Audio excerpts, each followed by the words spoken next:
Bem-vindos a mais um Cyber Talks, estou aqui com o Marcos. Marcos, seja bem-vindo mais uma vez com a gente. Obrigado. Fazia tempo que a gente não se via.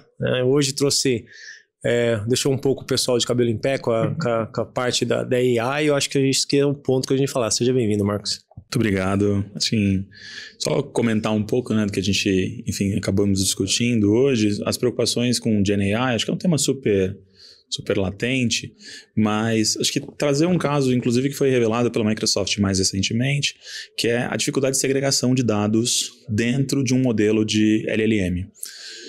Especificamente a Microsoft revelou, veio a público, que em algum momento o Copilot não teve ali as segregações adequadas de ambiente, o que poderia permitir que mais de um usuário do mesmo tenant tivesse acesso a informações cruzadas dele. Então, eventualmente, aquele lake, ao invés de ter um sandbox, ao invés de ter um ambiente fechado para o usuário, para o Marcos consultar ou para o Rafael consultar, eventualmente poderia, por algum momento, o Marcos consultar informações do Rafael ou de qualquer outra pessoa da organização. Então, assim, esses são alguns dos pontos que a gente precisa olhar para a Gen AI.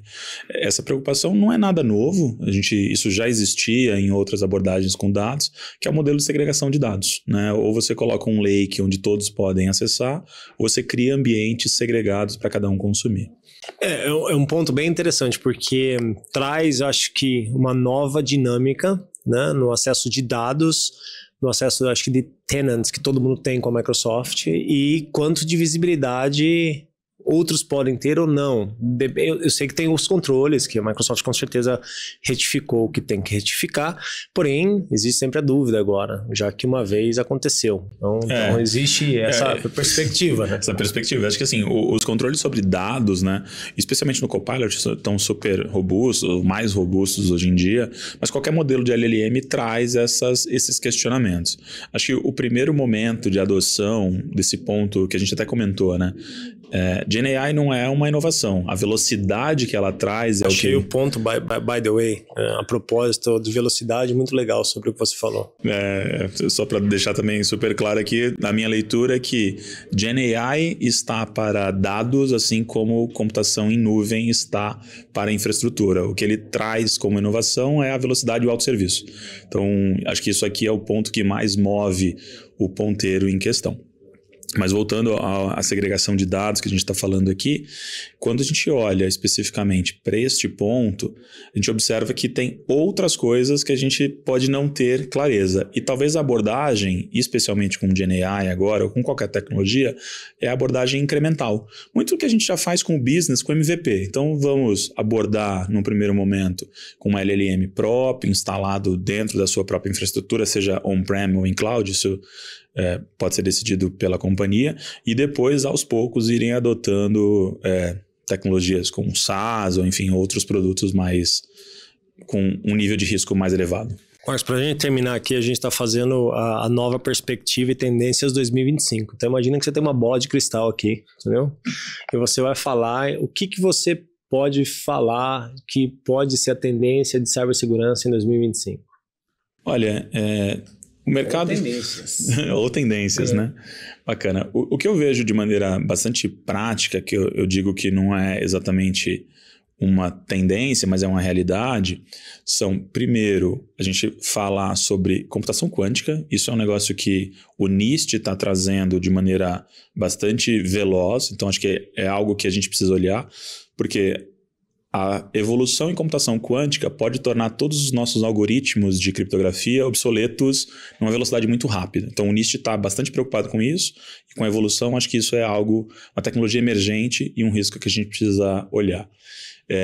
Especialmente para empresas que têm jurisdição fora do Brasil, especialmente na Europa, a DORA, com resiliência, vai trazer um outro aspecto de resiliência tecnológica e cibernética.